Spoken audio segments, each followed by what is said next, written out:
Hello, hello, turabasuje, tubahaye ikaze, twongeye kubana namwe, twongeye kwishimira kubana namwe, rero tubahaye ikaze nanone muri uyu mwanya.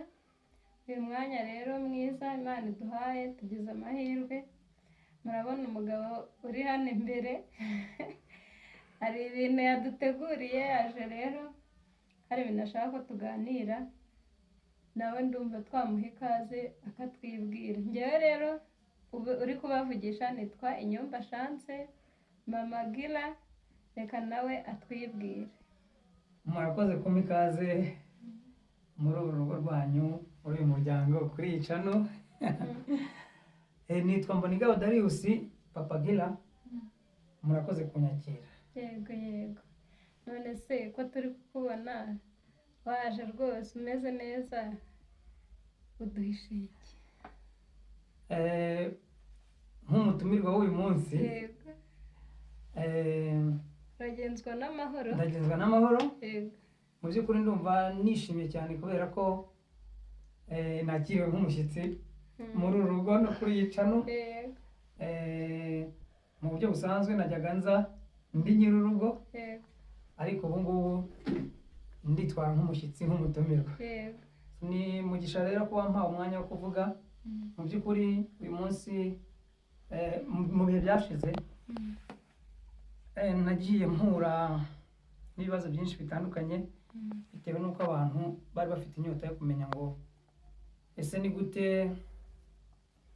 umuntu yubaka umuryango, akarera abana, akabatoza mu buryo Imana ishaka, mu buryo buhesha icyubahiro. yego, Nabanje kuba nk'ubisunikaho gatoya, ariko ndavuga nti biraba ubushake bw'Imana, kandi ubushake bw'Imana sinabwanga. Rero tugiye kuzajya dukoresha uyu mwanya tuganire ubwo buryo umuntu ategura umuryango, akawubaka, akarera urubyaro mu buryo bushimishije Imana, uwo muryango ugakomera. Bizaba birimo bisubiza ibyo bibazo byabajijwe mu buryo butandukanye, ariko byose bigamije icyo kintu. Niba rero mumpaye ikaze, tuguhaye ikaze atangira. rwose, karibu urayihorana. Murakoze cyane, Yego. murakoze. Nongeye kubasuhuza namwe abadukurikiye kuri iyi cano ya Kingdom Family yacu. Uyu munsi nje nk'umushyitsi, niyo mpamvu numva ndimo ibyishimo byinshi, kandi ndibwira ko Imana iza kudufasha, kuko mfite confirmation y'uko ibyo tugiye kuba dukora muri ibi bihe Imana yateyeho kashe ko bizagirira abantu akamaro. Tuzaniye igisubizo giturutse ku Yego, Mana. ntabwo ari ibintu nishatsemo, ndetse nanabanje kubisunika mu by'ukuri. Mera nk'udashaka kubikoraho kubw'impamvu zitandukanye. Harimo impamvu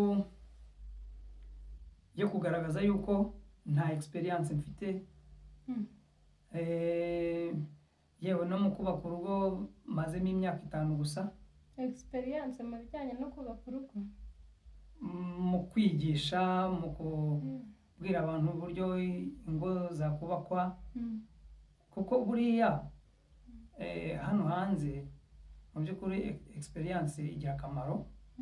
Tuvanyemo ibyo kuvuga ngo impano y'umuntu, nubwo n'impano nazo bazidiscoveringa, bakazitoza, zigakomera, bakazitanga, ariko ubundi uburyo umuntu uburambe mu kintu hano hanze ni ibintu bifite agaciro cyane, ku buryo bashyiraho rwose n'ibipimo by'igihe umuntu agomba kujya kuganiriza abantu ku muryango. Hari abavuga yuko ari imyaka 25, abandi bagasuggestinga 30, ariko rimwe na rimwe Imana yemera no gukoresha abanyantege nke kugira ngo yubake ikoresheje imbaraga zayo. Ntabwo ari ubumenyi nirata, ntabwo ari iki, nuko numvishe ari ngombwa ko mbikora. N'abagiye babaza ibyo bibazo babona igisubizo, kandi sinzi byose, yewe no muri gomenti abantu bashobora ningira ibyo mvuga bakumva batabisobanukiwe cyangwa se bakagira n'ibyo batubaza, ibyo nzaba ntazi nzimforoma mbisubize, ibyo nzi nzabisubiza. Wenda nabanza nkavuga ku ntambara narwanye kugira ngo nze muri ibi ngibi mbashe kubikora. Nje meze nk'ucitse imigozi kuko nari mfite imigozi myinshi mboha, hashize igihe kinini ndimo mbirwanya, ariko mu mpamvu natangaga ni uko nta experience kandi nkaba ntakuze, yewe ndi umuntu usanzwe ngiye mu buzima busanzwe, ndi umumotari utwara abagenzi ku muhanda, mu rwego rwose rwo hasi, nta kintu kidasanzwe, ariko Imana imaze kunyemeza ko yakorana n'intege nke zanjye, niyo mpamvu nemeye kose. Mu mutwe nari mfitemo ikintu kigaragaza ko experience yanjye ari nke, n'uburambe muri ibi bintu myaka maze nshinze urugo ari mikeya, ariko numva Imana imbaza ko Imana ingaragariza ko izo atari inzitwazo nakabaye nshyiraho, kuko na Yesu hari ibintu bigeze nko mu 8 yakoze, kandi yari umuntu utarabibayemo mu makampani runaka ngo afite impamyabumenyi cyangwa se certificate igaragaza ko yabikoze, za experience hano hanze babaza. Ndimo mbikoraho mbireba, nasanze ndeba muri Bibiliya, nasanze Yesu yaragiye yigisha abantu uburyo bakora budget, ibintu bya budget, ibintu byo gucunga imari no kuyikoresha neza.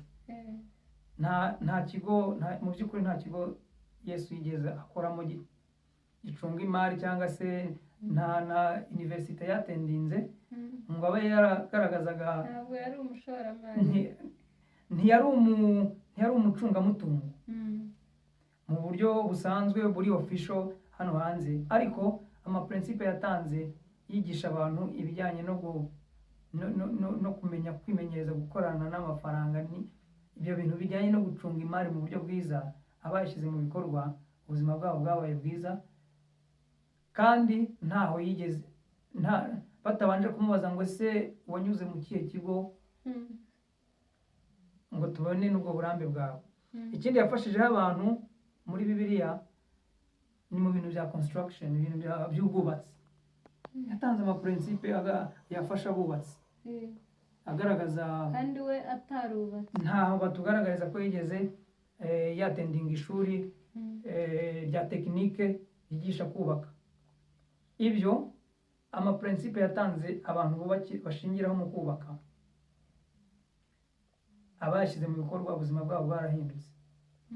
Ikindi muri finance bijyanye n'amafaranga, gukoresha amafaranga, uburyo umuntu arelatinga n'amafaranga, uburyo umuntu aya saving, uburyo umuntu ayakoresha, uburyo umuntu abana nayo, uburyo umuntu yitwaramo ayabonye, ibintu nk'ibyo.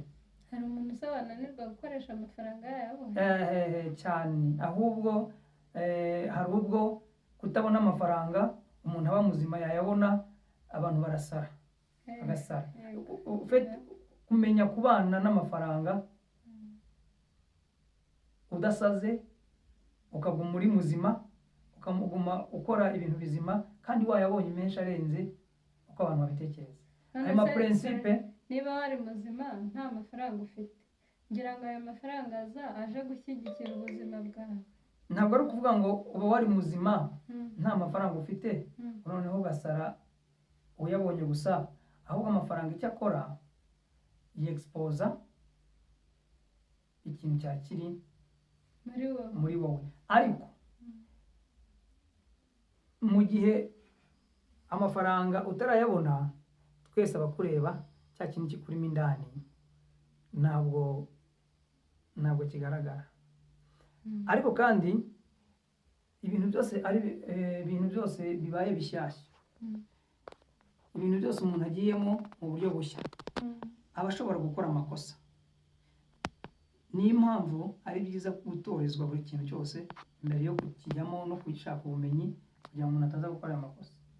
Umuntu ashobora no kuba ari muzima mu bundi buryo ariko bitewe n'uko nta bumenyi afite yakubitwaho n'ayo mafaranga, hakaba hari n'andi makosa yakora atari uko yari asanzwe ari mubi, ahubwo bitewe n'iyo influence y'amafaranga.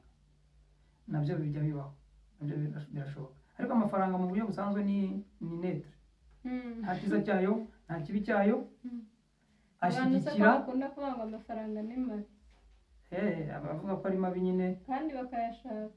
Ndatekereza ko baba badasobanura ububi nk'ubwo buryo, ahubwo baba basobanuramo ikindi. Reka kuvuga ni ikintu kimwe ariko no gusobanura ni ikindi. Nshobora kuvuga umupira nshaka gusobanura ikindi, nkakumva uyu mupira umuntu yambara, ndakumva izi balo bakina, byose byitwa imipira ariko nshaka gusobanura ikindi. So umuntu avuze ngo amafaranga ni mabi, twabanza kumenya icyo yashakaga kumvikanisha. Nibyo navugaga. Muri Bibiliya hagaragaramo ko Yesu yafashije abantu mu maprincipe ya leadership, ubuyobozi. Yagiye afasha abantu mu kumenya uko bayobora, aho agaragaza ko umuntu mukuru mu bandi akwiriye kuba umugaragu wabo. Biriya byose ni amaprincipe y'ubuyobozi.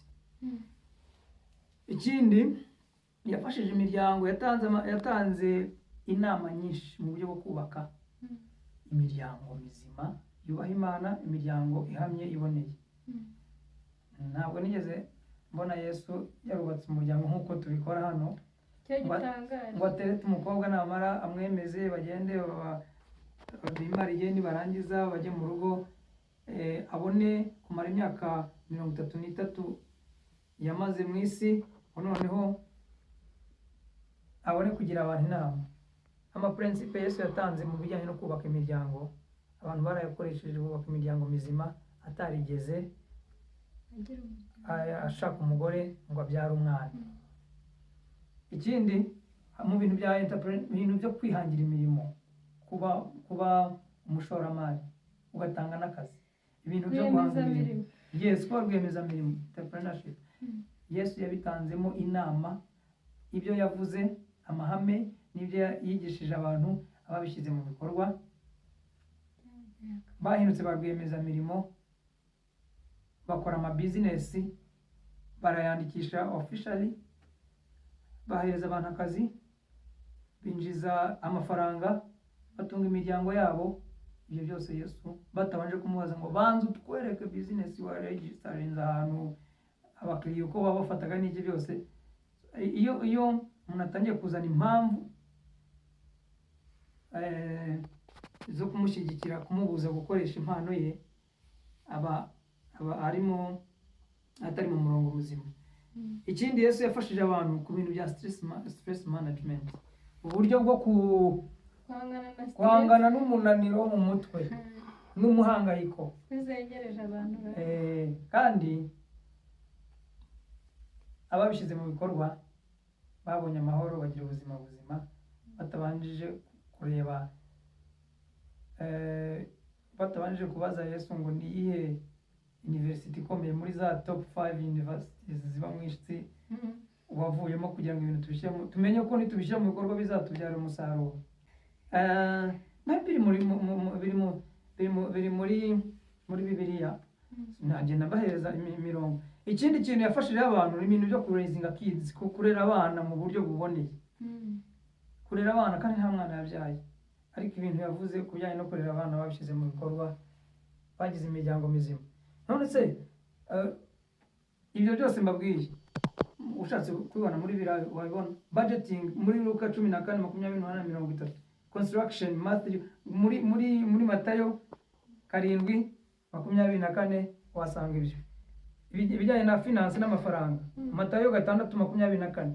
Ibijyanye na leadership, ubuyobozi, k'umuyobozi, wabisanga muri Mariko 10:42 kugeza kuri 4 ibijyanye no gukora imiryango mizima ari nacyo tuzaba tuganira ahangaha nyuma nkazakora gufasha ibi abantu bintu byose utubwiye turabikeneye kubisobanukirwa birambuye tuzagenda tubikoraho ndimo ndakora gusa ndababwira impamvu natangaga Imana ikansubiza iciye muri Bibiliya ikuraho izo mpamvu izitesha agaciro imbwira ko nahaguruka nkakora mu gihe cyanjye kuko nimara kugenda ibyo ntakoze nta wundi uzabikora wari waranabyemereye abantu ahubwo kubishyira mu bikorwa abantu barategereje urumva ko burya umuntu ahura n'inzitizi nyinshi zitandukanye ariko n'iyo mental obstacle kubyumva no kubyemera no kubyizera hari ubwo biba ngombwa ko Imana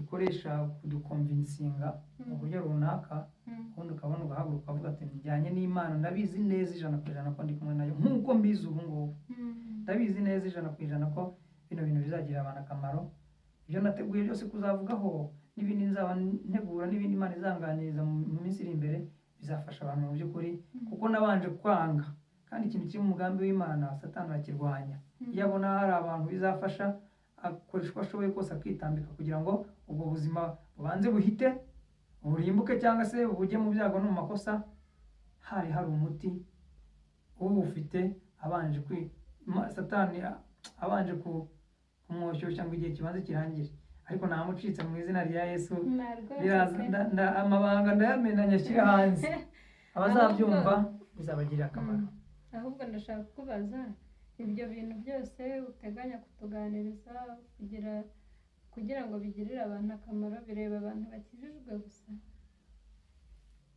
nk'uko imiryango iri mu gihugu no mu isi ubundi muri make nkimara kwisobanukirwa mu mpano naje kwitahuraho zikaba ari imwe mu mirimo Imana yanyohereje gukora mu isi harimo impano ubukangurambaga wenda ni nka terime ikoreshwa hano mu buryo busanzwe mu buryo tumenyereye ubukangurambaga hari abantu batangaza umuganda inama iryo ni ijambo rikoreshwa mu buryo hano hanze busanzwe kwa sekila hatinvolvinzemo ibintu by'idini mu buryo busanzwe ariko nko mu buryo bwo mu church bakunda gukoresha ubuvugabutumwa ariko ubukangurambaga ni kimwe n'ubuvugabutumwa kuvuga ubutumwa nicyo ngicyo yewe rero ni ukuvuga njye nkimara kwisobanukirwa nkimara kumenya uwo ndi we kuko ni na ngombwa yuko umuntu kubaho n'umushinga nk'iyindi yose umuntu agomba kubanza kumenya uwo ari we umuntu agomba kubanza kumenya ibikoresho Imana yamuremanye no kumenya icyo yaje kubikoresha mbere yo kumenya no kugikora nyamara rero kwisobanukirwa naje gusanga mfite impano nyinshi zitandukanye nk'abandi bose umuntu wese aba afite impano zitandukanye ntawe ugira zose ari umwe nta n'ubura n'imwe agira nk'ibikoresho Imana iba yaraduhaye ngo bizagirire abandi akamaro noneho nibwo rero naje gusanga nifitemo impano y'ubukangurambaga iyo mpano rero niyo mu by'ukuri yakomeje passion yayo yakomeje kuntutumbamo insunika kugeza ubwo nagishoboye kuba nakihangana ibyo ngomba gukangura kubwirizamo abantu cyangwa kuvugaho bidakozwe nuko hari ikimenyetso muri Bibiliya kibigaragaza nko muri Petero wa mbere 4 ku murongo wa 10 baratubwira ngo kandi nk'uko umuntu yahawe impano aba ariko muzikoresha aba ariko muzigaburirana kandi nk'uko umuntu yahawe impano aba ariko muzigaburirana nk'uko bikwiriye ibisonga byiza by'ubuntu bw'Imana bw'uburyo bwinshi. Ntabwo ari ukwinginga, nta nubwo ari imbabazi z'umuntu gukoresha impano nk'ibikoresho Imana yatanze. Ni ngombwa, Bibiliya irabigaragaje. Ni ukuvuga ngo nta option umuntu afite, nta mahitamo afite, turabitegetswe, yego nta burenganzira umuntu afite bwo kudakoresha impano Imana yamuhaye ngo yungure abandi.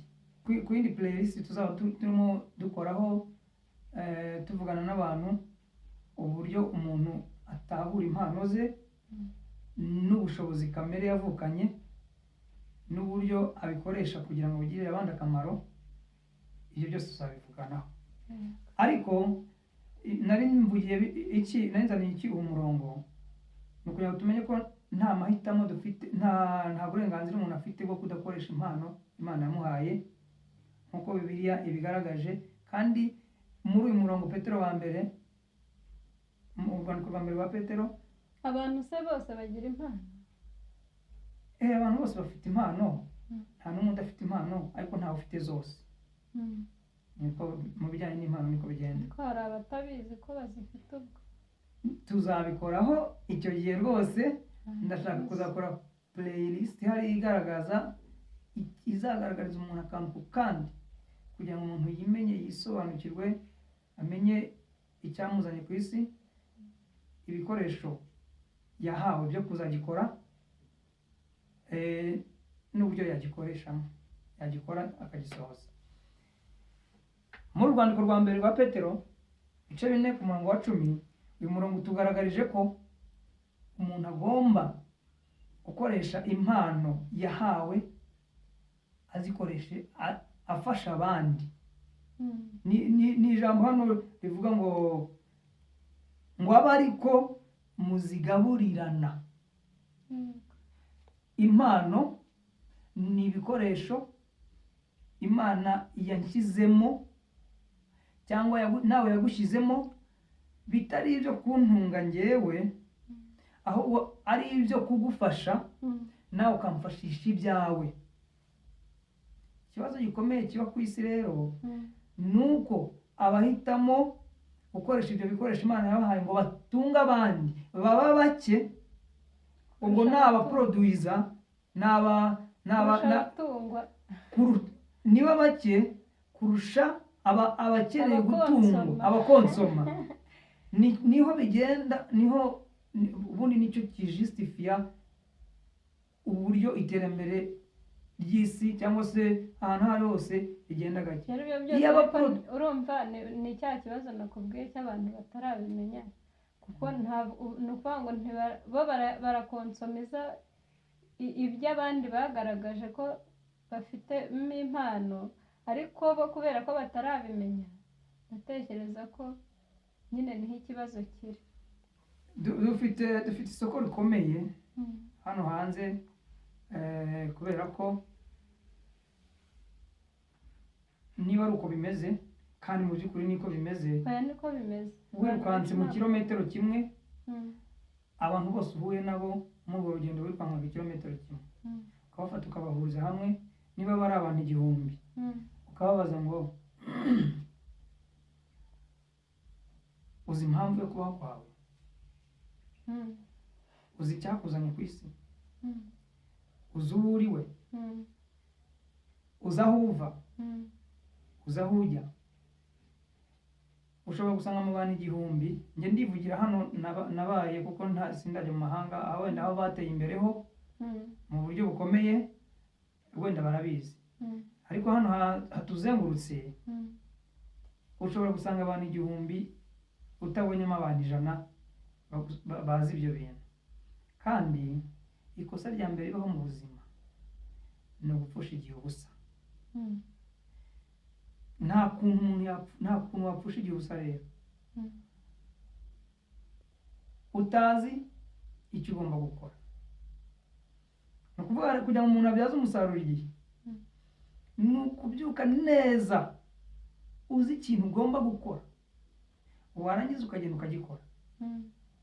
Rero bantu bamwe bibwira ngo gupfusha igihe ubusa ngo ni ukuba umuntu aryamye se kuba ntacyo urimo ukora cyangwa ugeze ute gutyo mu buryo bugaragara. niko tubitekereza. Uburyo bubi mu nzira yo gupfusha igihe mu moko yo gupfusha igihe ubusa, ubwoko bukomeye cyane. Umuntu abyuka ajya mu kazi. Ndi kukubwira muri kategori mu moko yo gupfusha igihe ubusa. Abantu barara badasinziriye cyane. Umva mubwire, mu moko yo gupfusha igihe ubusa abaho. Nashaka abe 50, nashaka abe 1000, nashaka abe 3. Ubwoko buruta ubundi mu gupfusha igihe ubusa ni ugukora umukoro utari uwawe. Kandi iyo ukora umukoro utari uwawe ntibisobanura ko utavunika, ntibisobanura ko bikorohera, ntibisobanura ko igihe gihagarara. Ubwo umukoro ni impano. Umuntu ashobora, umukoro ni impamvu wavutse, ni impamvu yatumye uvuka, ni impamvu yatumye uremwa. Nawe impano ni ibikoresho bizagufasha gukora wa mukoro. Umukoro ni impamvu yo kubaho kwawe. Impano ni ibikoresho bizagufasha gushyira mu bikorwa wa mukoro. Tuzabireba tuzabireba ku kindi gihe kugira ngo nateguye ahangaha reka tugire. Ni ukuvuga mu moko abaho yo gupfusha igihe ubusa. Twabonye ko gupfusha igihe ubusa ariryo kosa rikomeye mu buzima. Habaho amoko yo gupfusha igihe ubusa rero. Mu moko yo gupfusha igihe ubusa, ubwoko buruta ubundi mu kuba bubi ni ugukora umukoro utari uwawe. Kubera ntibituma utavunika ngo ni uko urimo ukora umukoro utari uwawe. Kandi igihe ntigihagarara. Uwo wagombaga gukora utari mukoro, cya gihe rero ushobora mu gukora ibyo utaremewe gukora, mukora umukoro wundi, nibwo buryo bubi bwo gupfushamo igihe gusa. Byarutwa no kwiryamira. Okay, tuzabireba muri buriya buryo. Nari nzanye ibi ngibi ngira ngo mbabwire inkomoko yabyo. Nkimara rero gusobanukirwa uyu murongo yuko nta burenganzira mfite bwo kutabikora, za mpamvu zose natangaga z'uko nta experience, nta myaka myinshi, mbega ibintu byose obstacles zose zambuzaga kubikora zahise zeyuka zirarangira. Nigiye kuri buno buzima bwa Yesu, nicyo yafashije abantu atarabanzaga ngo abereke ati dore urupapuro navanye Harvard rungaragariza yuko nize stress management cyangwa nize construction cyangwa ati dore document iri certified mu buryo buri international ivuye Princeton cyangwa Yale cyangwa zino universities zikomeye za Amsterdam cyangwa Oxford cyangwa ibintu nk'ibyo. Ubwo gusa icyo yarahanganye nacyo ni ukuba we no gukora icyamuzanye.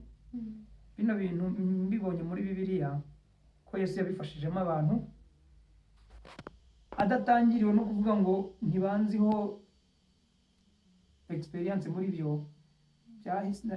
Byahise bingaragariza ubuswa nari mfite mu mutwe, bituma manika amaboko navuga ati ngiye kubikora mana.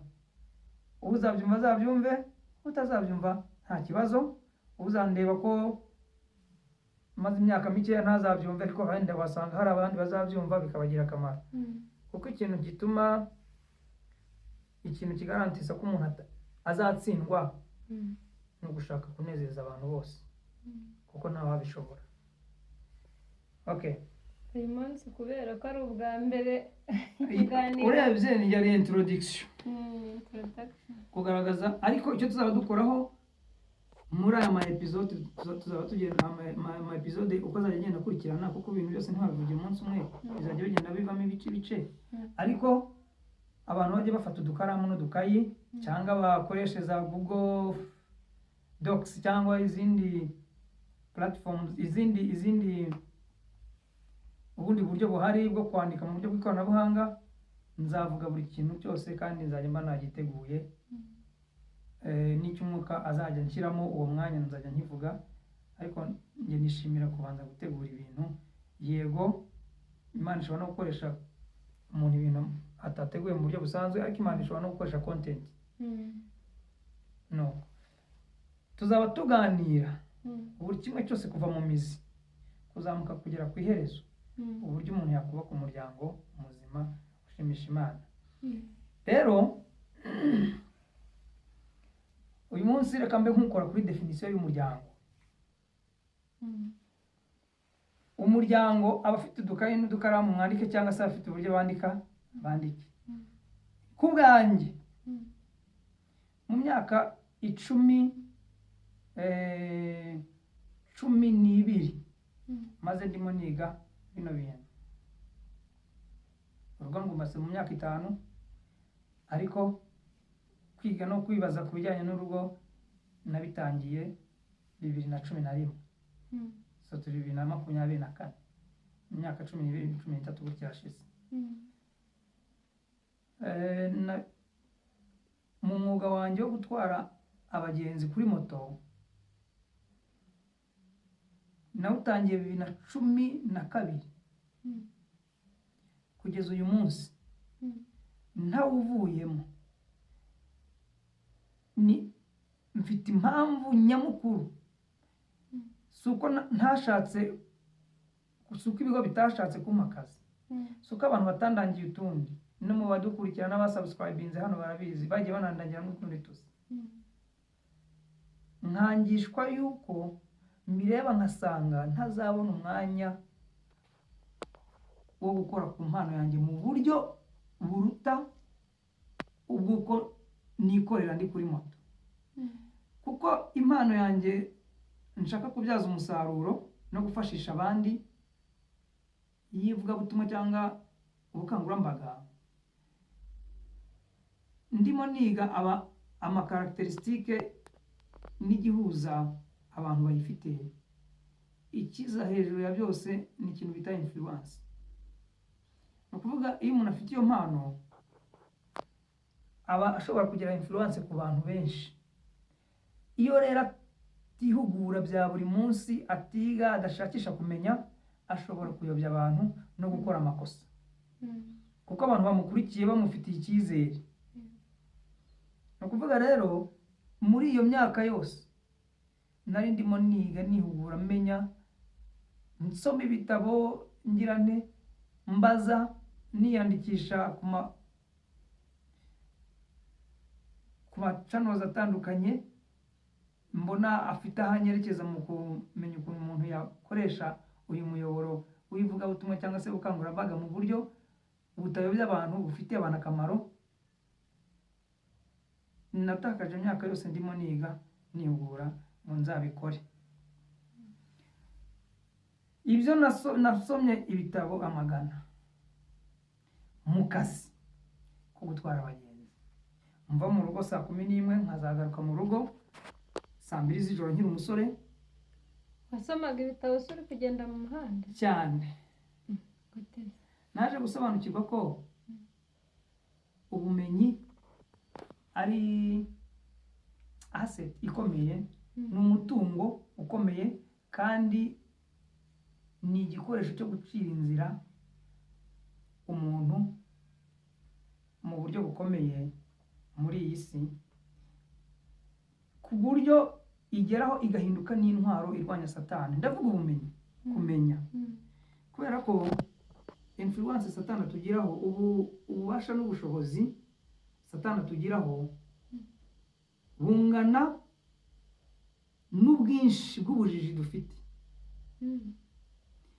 Uko ugenda urushaho kwiga no kumenya no gushaka gusobanukirwa, ugenda ugabanya, ugenda uca intege, wambura Satani ubwinshi bw'ibibando, ugenda ugabanya ku mubare ugenda usiba amayira, ugabanya umubare w'ibibando Satani ari kuzagukubitisha. Kubera ko umuntu agira ubumenyi ku kintu bimufasha kwigengesera, niba ari kibi akagicika. Kuko iyo umuntu amaze kumenya ko ukoresheje urutoki mu muriro ushya ukumva ububabare bwabyo, ntuhirahira ubikora, iyo nzira uyigendera kure. satani rero atuneshesha ubwinshi bw'ubujiji dufite bikangana n'imbaraga tugiraho. Uko urushaho guhumuka amaso no kwiga no kumenya, niko urushaho kugwiza imbaraga zo kurwanya zo guhunga satani no kumucika. Ibitabo nasomye, information nashakishije mu buryo ubwo aribwo bwose muri iyo myaka 12 cyangwa 13, naje kugera kuri conclusion imeze gutya. Definition y'umuryango. Umuryango, abandika bandike, umuryango ni urwego rw'ibanze abantu basanzwe batari abakorano, batari amarobo, barererwamo, bagatorezwamo kubana n'abandi. Abandika bandike, bakaboneramo ibikenewe byose ngo babe bazima, banezeza Imana yabaremye, babasha gutahura no kurokoka imitego ya satani, bagashobora gutanga umusanzu wabo mu gutuma isi iba nziza kurushaho. Sinzi niba nasubiramo, abandika bakandika. Umuryango ni urwego rw'ibanze abantu basanzwe batari abakorano barererwamo, bagatorezwamo kubana n'abandi, bakaboneramo ibikenewe byose ngo babe bazima, banezeza Imana yabaremye,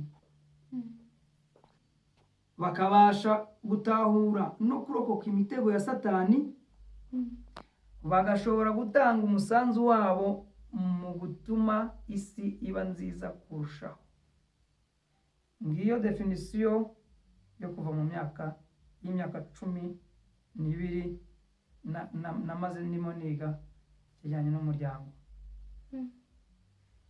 Iyi definition imwe tubonye nk'amagambo ageze muri 6. Ijambo rya mbere, abantu cyangwa umuntu. Abanza umuntu. Icya kabiri, ijambo rya kabiri, amarobo. Robots. Amarobo. Byabonetsemo cyane. Byabonetsemo. Irya gatatu, Imana. Yabonetsemo. Irya kane, Satani. Yabonetsemo. Irya gatanu, isi. Mbere yuko dukomeza, ibi bintu bifite agaciro ka zahabu muri kino kiganiro tuzaba dukorana mu minsi iri imbere. Sinaharenga ntabahaye definition, ubusobanuro bw'aya magambo, kugira ngo ubutaha, kuko azahinduka, amagambo azajya ngenda agaruka cyane, umuntu azajya abazi, nimvuga Imana nshaka kumvikanisha iki, nimvuga Satani nshaka kumvikanisha iki n'abadayimoni, nimvuga ubwo Satani ahagarariye iriya myuka mibi yose, nimvuga isi ndashaka kumvikanisha iki, nimvuga amarobo cyangwa se abantu b'abakorano n'ikoranabuhanga nshaka kumvikanisha iki. Kuko ibi bintu uko ari 6 ntushobora kubicika muri iyi si turimo. Birasaba kugira ngo tubigireho ubumenyi, kuko biri mixed, bivangavanze mu buzima bwa buri munsi turimo. Reka tuvuge definition y'umuntu. Nimvuga umuntu, nzaba nshaka kumvikanisha ikiremwa gikorera mu buryo butagaragara mu isi y'umwuka no mu buryo bugaragara mu isi ifatika, cyahawe ububasha bwo guhitamo icyiza cyangwa ikibi ngo kibashe gutegeka no gutunganya isi. Ngo umuntu nzaba ndimo, nimvuga umuntu nzaba ndimo numvikanisha ikiremwa cyaremwe n'Imana, kibaho mu buryo bubiri butandukanye, kibaho mu masi abiri atandukanye, isi y'umwuka n'isi y'umubiri. Nureba uyu muntu ubonye hano ufatika ntuzagire ngo ni uriya gusa. Inani ari mu ndi uba mu isi y'umwuka. Twagiye irindi jambo twabonye muri ya definisiyo y'umuryango ni Imana. Nimvuga Imana nzaba nshaka kuvuga umuremyi n'isoko ya byose, uwaremye byose akaba nawe inkomoko ya byose. Aha bizadufasha cyane, nzabagaragariza uburyo umuntu adashobora kubaho atandukanye n'Imana, kuko ntushobora gutandukana n'inkomoko yawe n'isoko. Mpora niyemforoma uko isi igenda itera imbere, isi igenda Imana yatanze amahirwe kugira ngo ikoranabuhanga rize ryicare mu biganza byacu, ku buryo isi isigaye mu mudugudu. Numva umutima udatuje iyo ntakurikiranye ibintu binyerekeza mu mpano yanjye. Ubwo tuzareba umuntu, ese bishoboka ko umuntu koko yafunkisiyona neza adafite Imana? Kuko abateisite, abantu batemera Imana bo bafite uburyo babivuga. Tuzagaragaza ukuri kwabyo, tunagaragaza amapurufu, tugaragaze ibyo ari byo, dushyire ukuri ahagaragara, umuntu ahitemo. Nimvuga Imana mujye muhita mwumva umuremyi w'ibintu byose, akaba n'isoko yabyo. Twagiye irindi jambo ryagaragaye muri ya definisiyo y'umuryango ni Satani, ubwo n'indi myuka mibi yose n'abadayimoni biri mu cyiciro kimwe. Nivuga Satani cyangwa se abadayimoni cyangwa iriya myuka mibi yose, nzaba mvuga ibiremwa byigometse ku Mana birwanya umugambi mwiza w'Imana bikoresheje abantu. Nk'ubwo buryo iyo definisiyo nayo y'abadayimoni na Satani n'iyo myuka mibi yose ikorera mu isi y'ibidafatika yo yasi y'umwuka, nicyo nzaba nshatse kumvikanisha. Nituvuga rero amarobo cyangwa abantu b'abakorano, nzaba nshatse kuvuga ibiremwa byakozwe n'abantu mu ikoranabuhanga, bitagira amarangamutima, ngo byakozwe n'abantu hagamijwe kugira ngo biborohereze ubuzima, bashobore gukora byoroshye kandi byihuse icyo baremewe gukora. Ngiyo definisiyo y'amarobo n'izi infrastructure zose zo mu ikoranabuhanga. Nimba mvuze ikijyanye n'ikoranabuhanga n'amarobo n'iki byose mvuze byo mu ikoranabuhanga, nzaba nshaka kumvikanisha ibi bikoresho byakozwe n'umwana w'umuntu mu buryo buri positive, mu buryo bwiza bwo kumufasha gukora byihuse kandi byoroshye icyo Imana yamuremeye gukora mu isi. Tugeze ku ijambo rya nyuma, definisiyo ya nyuma igaragara muri wa muryango, ijambo rikomeye rizajya rigenda rihora rigaruka. Tugiye gukora definisiyo yaryo, ariryo ryitwa isi. Isi ni iki? Isi ni urugo Imana yaremeye umuntu, irarumuha ngo arucunge neza, arutegeke arucunge neza nk'umutungo w'Imana panuwe, atari umutungo we. Ayo madefinisiyo yose abafashije kuyandika mujye muyasubiramo, bive mu mutwe bigere mu mutima. Iyo tuvuze umutwe tuba tuvuga dushaka kumvikanisha ibitekerezo, ariko ibitekerezo bimwe bita ngo ni conscious mind, hamwe ibintu biruhukira uwo mwanya bikibika. Noneho iyo tuvuze umutima tuba dushaka kuvuga subconscious mind. Subconscious mind ni ahandi bya bintu byibitse mu bitekerezo mu bwonko, iyo uko urushaho kuguma ubisubiramo bibamo kenshi bivaho bikibika muri subconscious mind, mu mutima.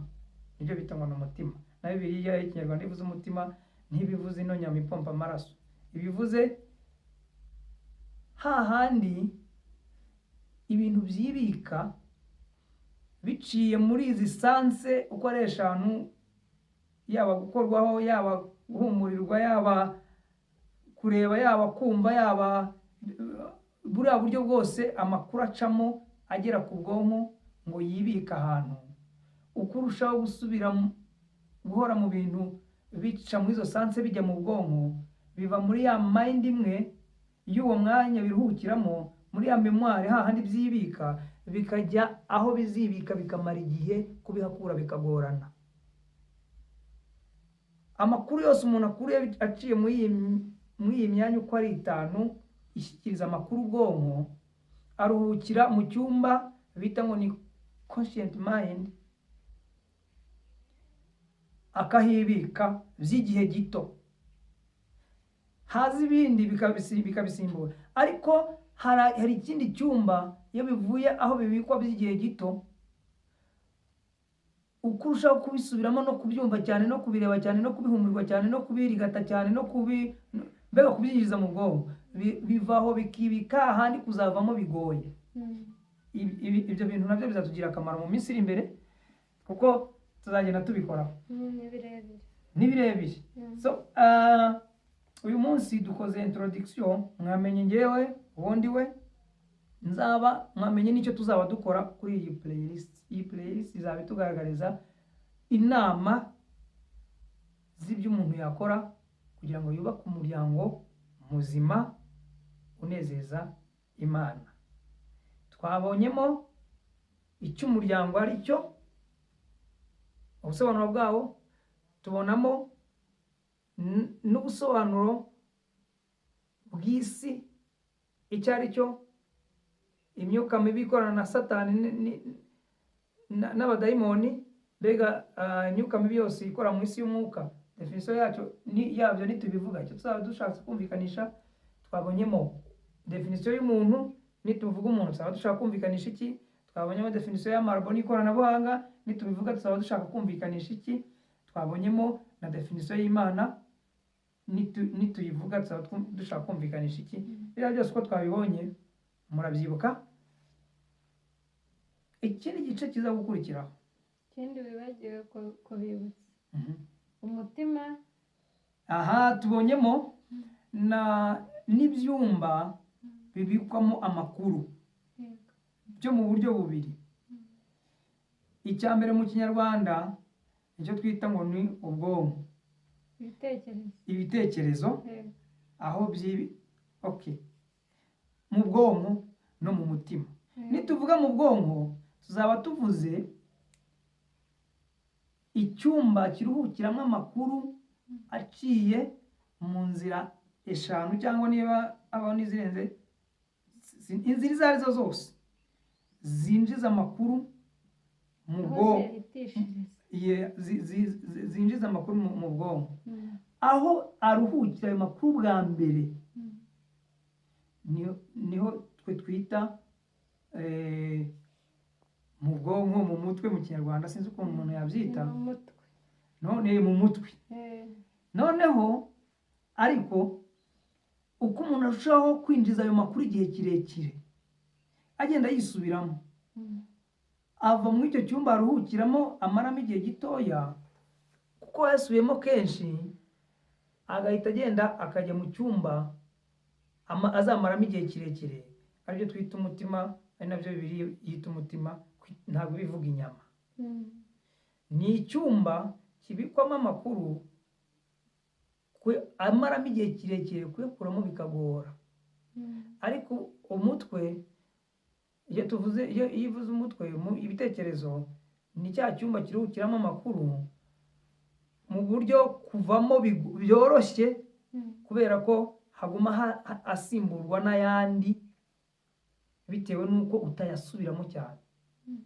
Ubwo rero reka dusoreze aho ngaha, ubutaha icyo tuzarebaho tuzajya mu buryo bwimbitse rero mu gutangira kureba ibintu birwanya umuryango ibyo ari byo, ndetse n'ibintu imiryango idasanzwe. Tuzareba uburyo umuntu yubaka umuryango udasanzwe ari mu isi isanzwe.